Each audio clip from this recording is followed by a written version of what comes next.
성경에서 우리 인간들에게 가르쳐준 가장 위대한 단어가 있다면 아마 믿음이라는 단어가 아닐까 생각이 들어집니다.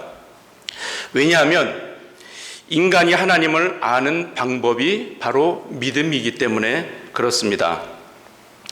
하나님은 사람에게 여러 가지 인지 능력, 인식 능력을 주셨습니다. 감정이라든지 지성이라든지 또 이성이라든지 상식이라든지 또 합리성이라든지 또 경험이라든지 이러한 것들을 주셨어요. 그래서 그러한 것들로 사물을 판단을 하고 또 사람을 또 알아가고 또 학문을 하는데 이러한 지성이나 이성이나 상식이나 합리성이나 경험들을 활용하기도 합니다.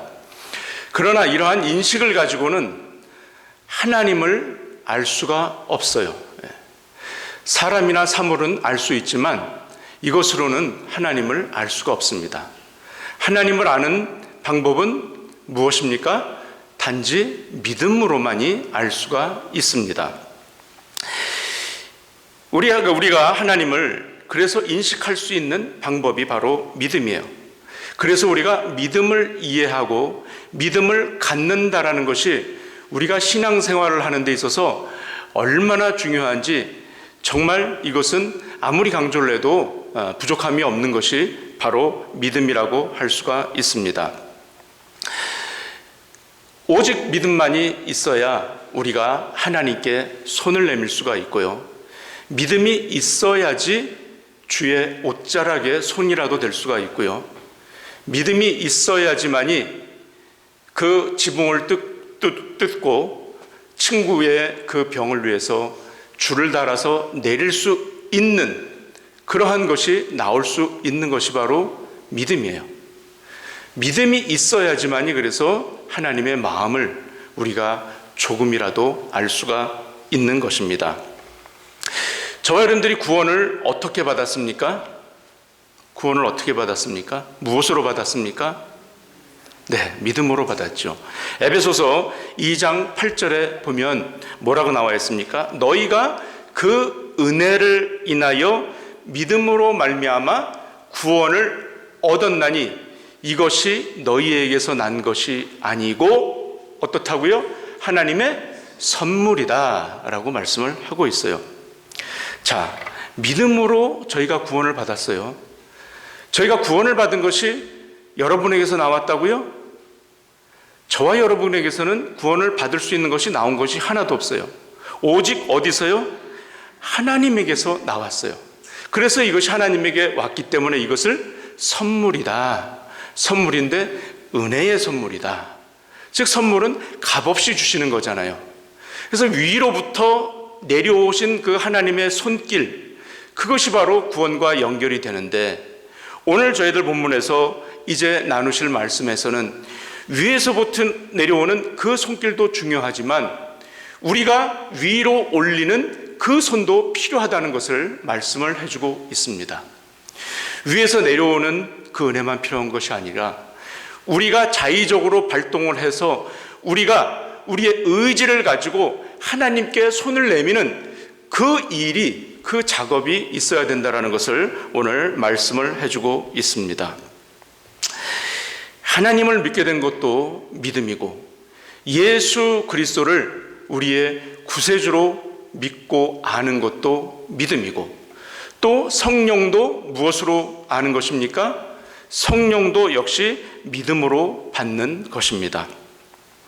예수님이 병을 고치실 때 공통적으로 하신 말씀이 있습니다. 어떤 말씀을 하셨습니까? 어떤 말씀을 하셨어요? 내 믿음대로 될지어다.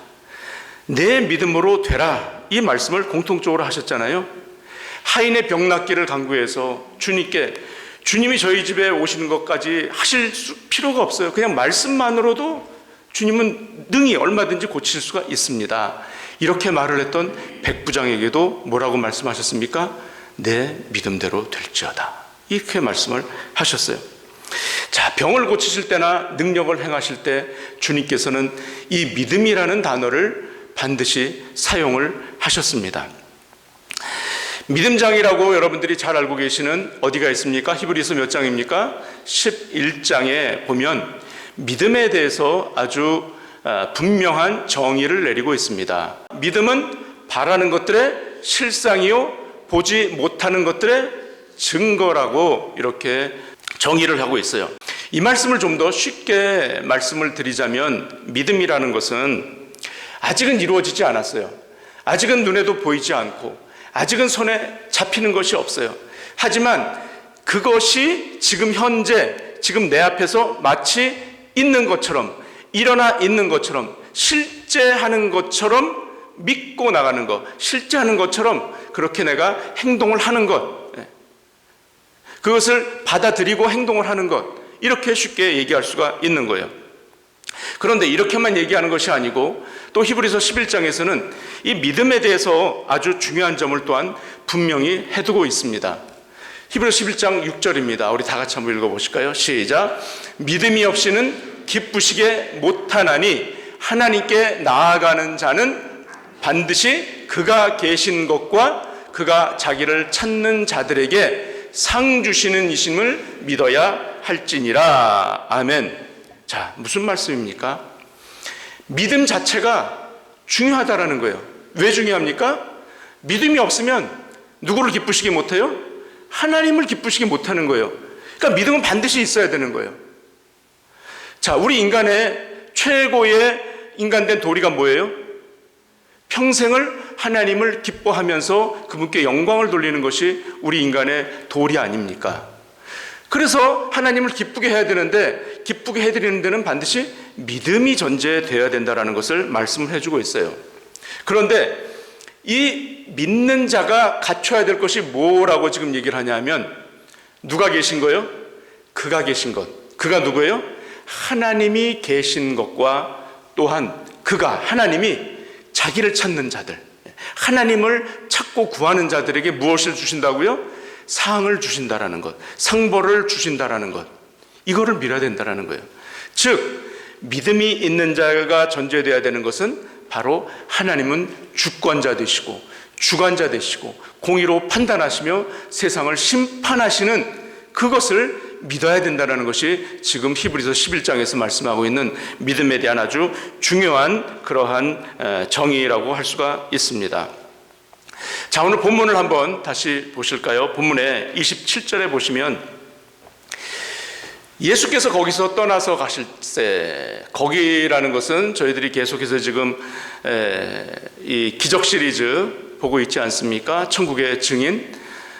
앞서서는 이제 혈류병 들린 여인을 치료했고 또 기관에 있던 사람의 그 딸을 이제 살리시는 그러한 역사를 하셨어요. 그래서 이제 거기서 떠나서 가시는 거예요. 가고 계시는데 예수님 앞에 누가 따라오고 있었습니까? 소경이, 눈먼 맹인이 2명이 따라오고 있었어요. 그런데 이들이 주님을 쫓아오면서 뭐라고 그랬냐면 다윗의 자손이여 우리를 어떻게 하라고요? 불쌍히 여겨주소서, 불쌍히 여겨달라고 소리를 지금 쳤어요. 예수님께서는 그들의 소리를 물론 들으셨겠죠. 그런데 어떤 반응이 없이 그냥 예수님은 어느 집으로 들어가셨다라고 나오고 있어요. 예수께서 집에 들어가심에 소경들도 어떻게 한 거예요? 그 앞으로 나아갔어요. 즉 따라갔다라는 얘기예요. 예수님을 끝까지 따라갔어요. 따라가니까 그때서야 예수님이 내가 능히 이 일 할 줄을 너희들이 믿느냐라고 지금 묻고 계시는 것입니다. 자, 이 소경들이 먼저 예수님을 부를 때 어떤 호칭을 사용했습니까? 다윗의 자손이요.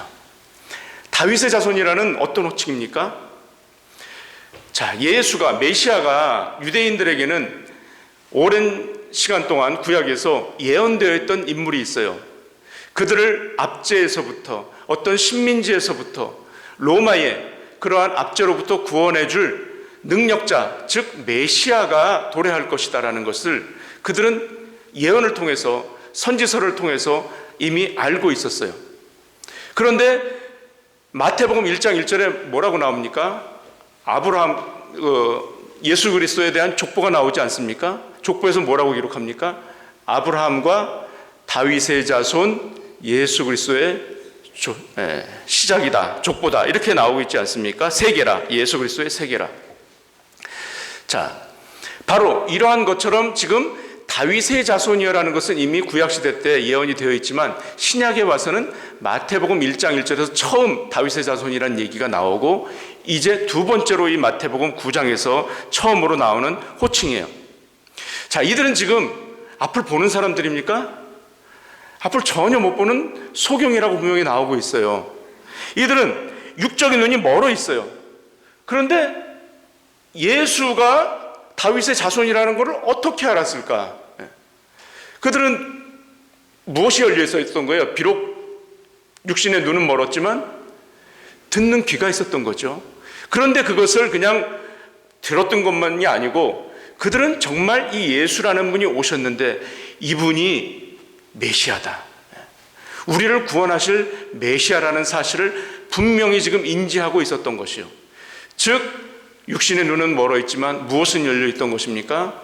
영안의 눈은 열려 있었던 것이죠. 자, 바로 언약의 왕, 우리를 구원하실 메시아, 이분께 이 두 소경은 외쳤어요. 우리를 불쌍히 여겨 주시옵소서. 그냥 외쳤겠습니까? 지금 제가 하는 목소리 정도로요. 다윗의 자손 예수, 다윗의 자손이여 우리를 불쌍히 여기소서, 이 정도 가지고 안 했겠죠. 모든 사람들이 다 들을 수 있도록 모든 그 아우성들을, 모든 그 소음들을 다 뚫고 들릴 수 있도록 큰 소리로 외쳤겠죠.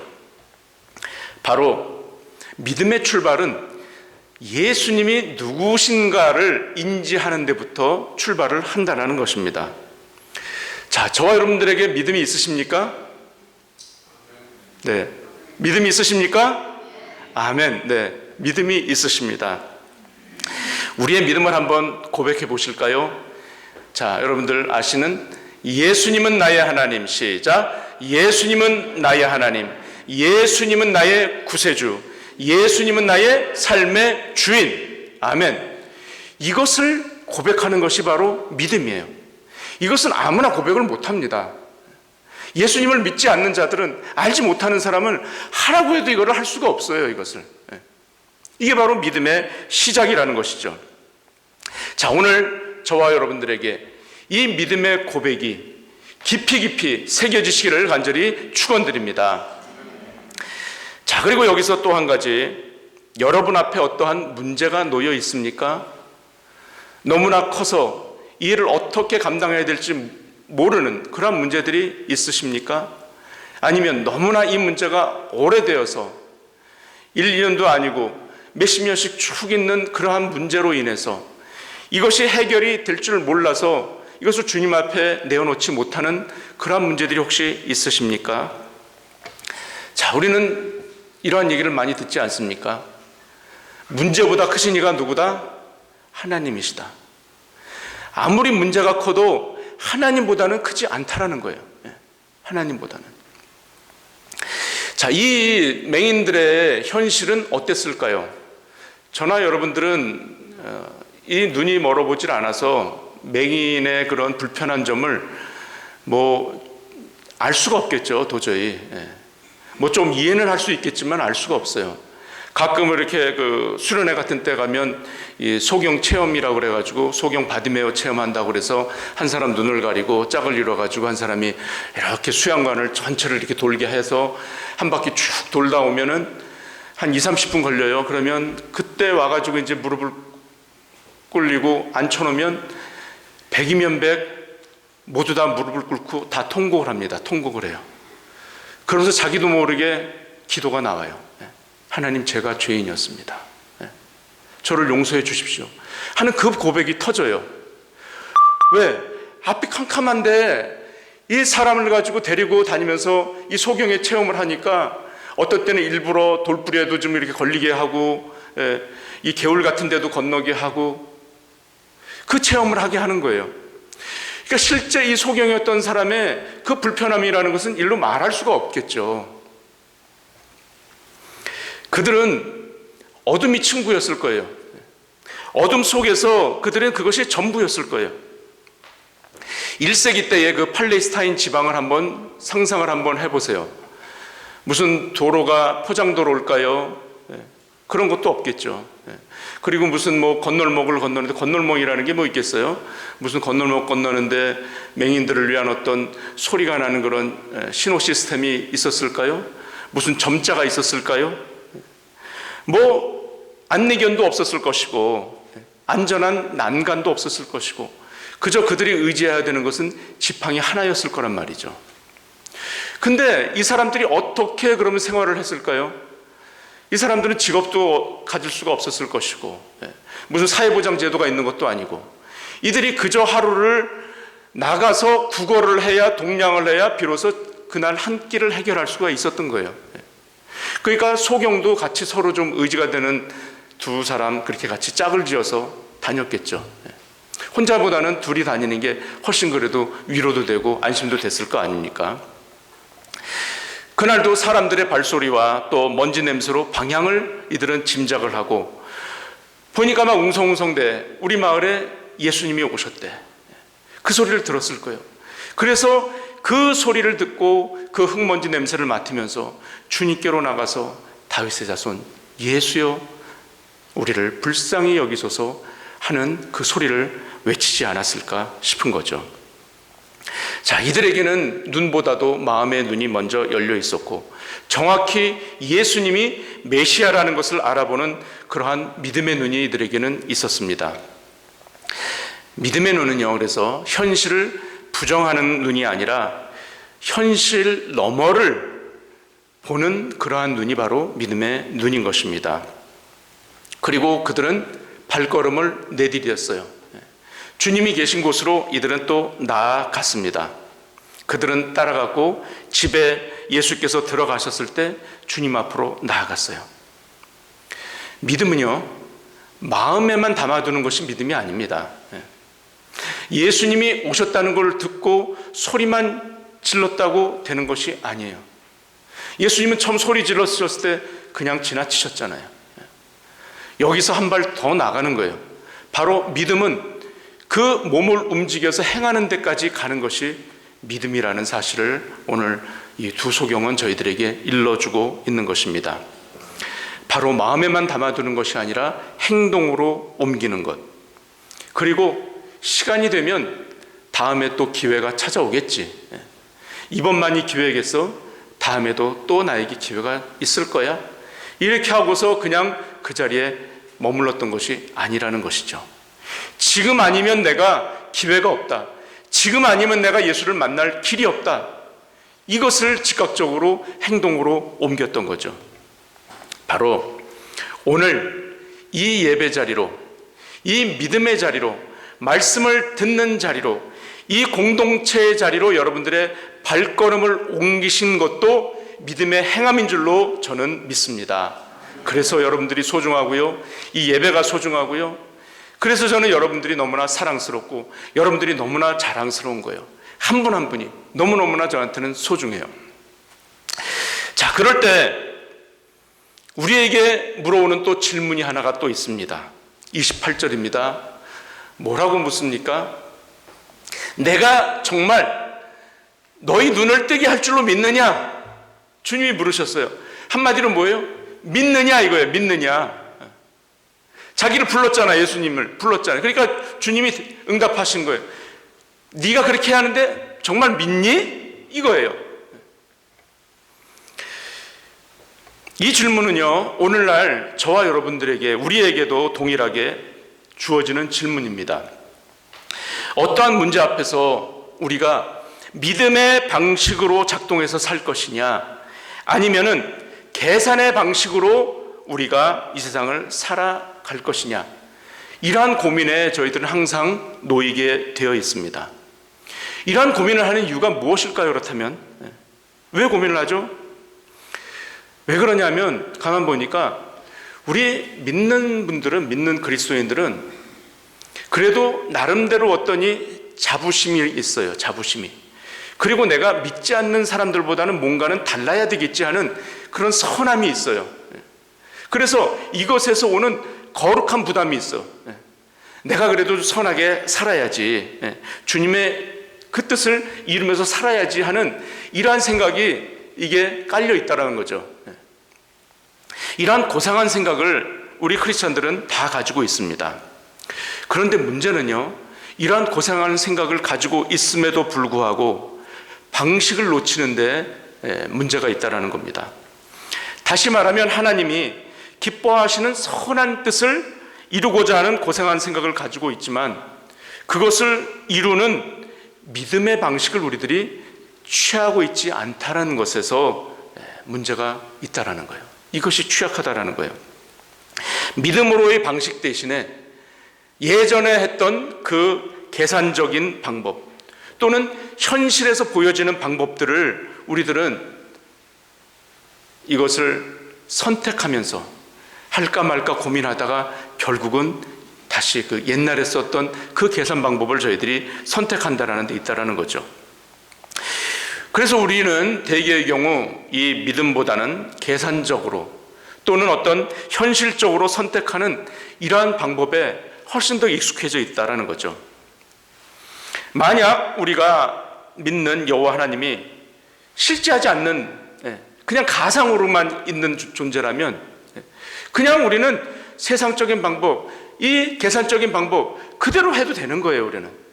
그러나 눈에는 보이지 않지만 하나님께서 반드시 존재하시고 계시고 또 우리를 다스리시고 우리들을 끌고 가신다는 걸 우리들은 안단 말이죠.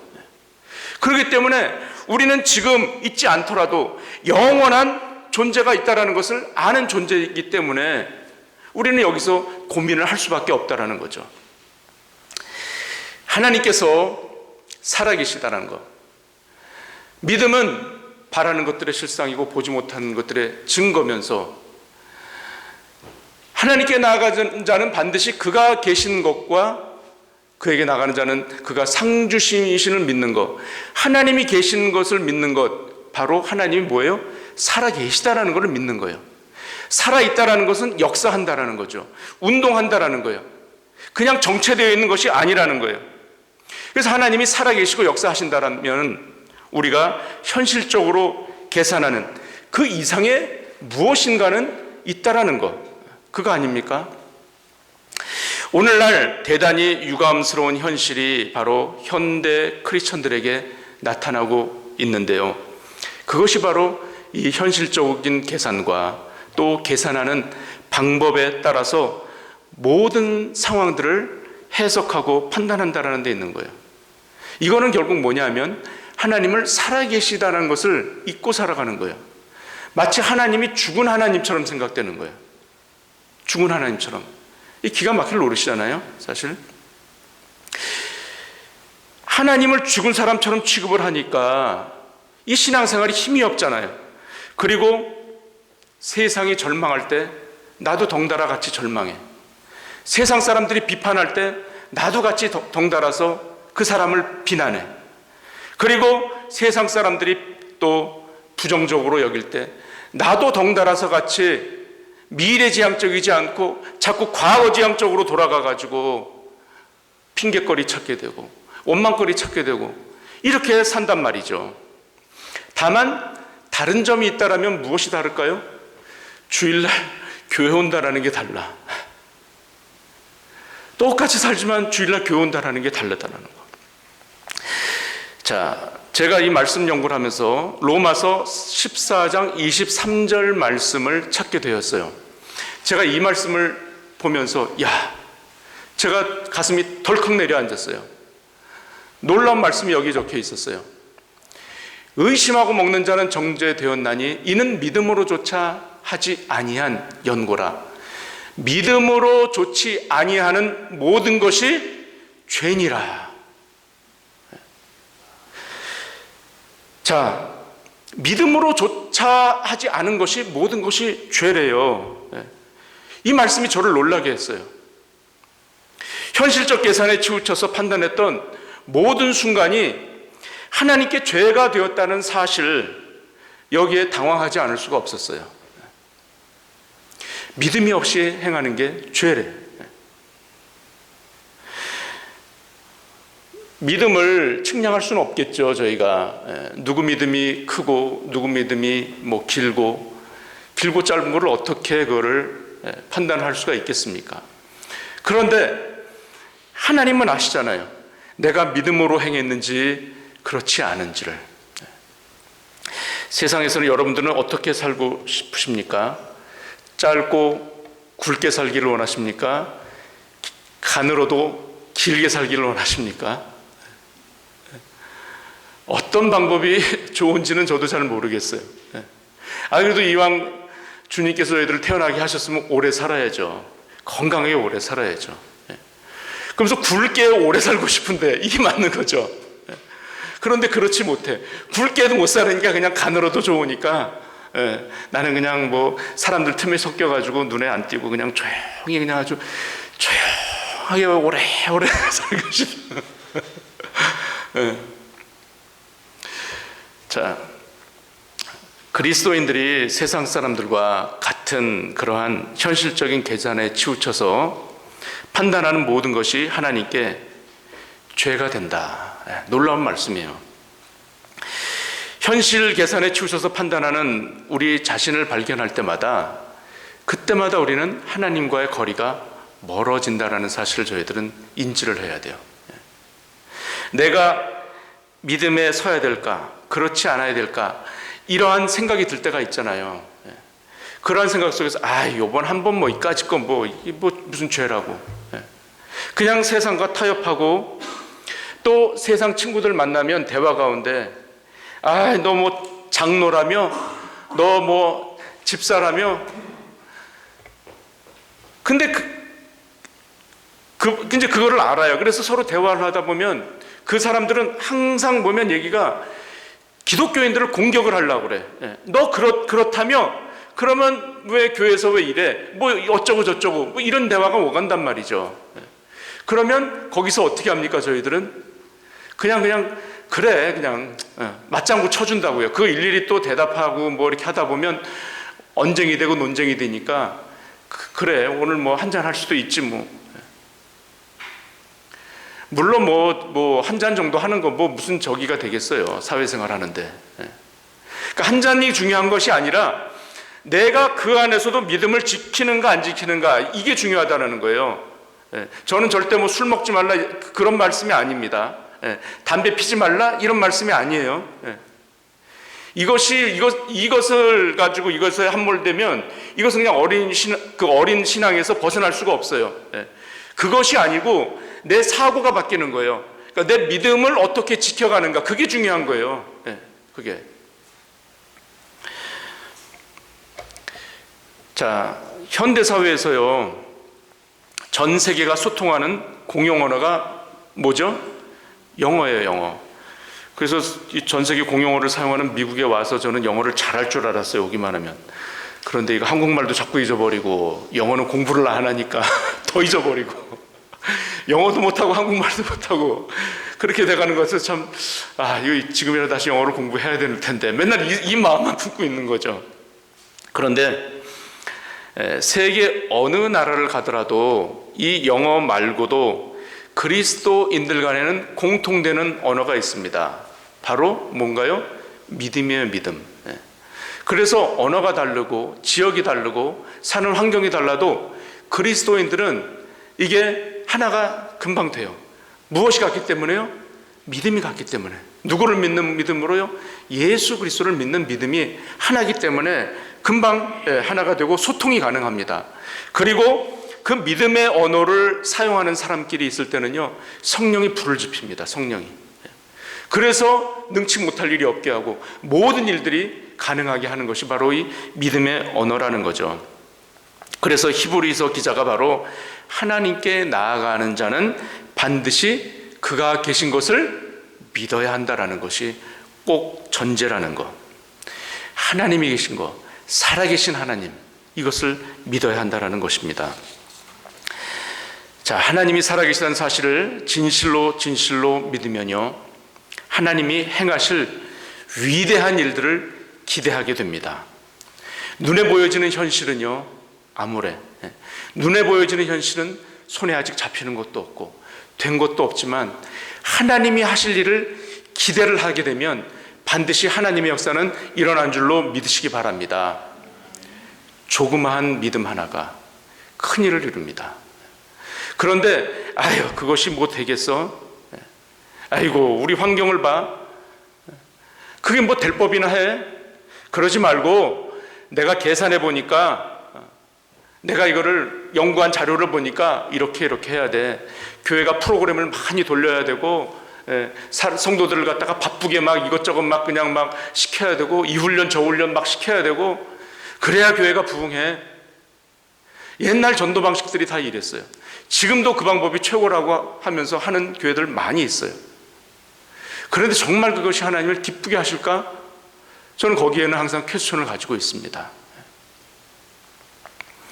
성경에요, 열왕기하 7장에 보면 하나님의 말씀을 믿지를 못해가지고 코가 깨진 사람이 있습니다. 뒤로 넘어져도 코가 깨진다는 사람이 있는데, 이 열왕기하 7장에 나오는 이 사람은 코가 깨진 정도가 아니고 죽임을 당한 사람이에요. 어떤 내용이 나오냐면요, 굉장히 흥미로운 얘기가 나옵니다. 당시 이스라엘이 많은 옆 나라 강국들에게 둘러싸여 있었어요. 그리고 이스라엘과 유다 땅이 서로 이렇게 분리가 돼가지고 남과 북으로 마치 오늘날 대한민국과 북한처럼 분리가 돼 있었어요. 근데 북쪽 이스라엘은 사마리아가 수도였지 않습니까? 그런데 그 사마리아 그 성을 이 아람 군대가 에워싸고 있었어요. 쳐들어왔어요. 쳐들어와가지고 몇 날 며칠, 몇 달을 갖다가 에워싸고 있으니까, 이 성 안에만 갇혀 있으니까 사람들이 어떻게 하게 되겠어요? 뭐 자유무역이 이루어지지 않으니까 그곳에 있는 것만 그냥 계속 먹다 보니까 곡물 가격이라든지 고기 가격이 급등을 하는 거예요. 그래서 거기 성경에 보면 나귀 머리 하나가 오늘날로 말하면 한 7, 8천만 원 호가하는 그 정도까지 가격이 올라갔다라고 기록이 되어 있어요. 오늘날로 말하면 돼지 머리 하나가 1억인 거예요. 1억. 그 성 안에서 가격이 막 그렇게 막 치솟고 먹을 게 없으니까, 나중에는 엘리야가 이제 그 성에 가니까 거기에 있었던 그 사람들이 막 아우성인 거예요. 그러면서 엘리야 앞에 나와가지고 하소연을 하는 거예요. 어저께는 우리 애를 갖다가 같이 서로 잡아먹고 내일은 저 집애를 잡아먹기로 했는데, 어제 우리 아들을 갖다가 삶아 먹었는데 오늘은 자기 아들을 못 삶아 먹겠다고 숨겨놨다고, 이를 어떡하냐고 하소연하는 모습을 보고 엘리야가 통곡을 해요. 통곡을. 이런 속에서 그 사마리아의 왕, 이스라엘 왕에게 옆에서 잘 보좌하는 장관이 있었어요.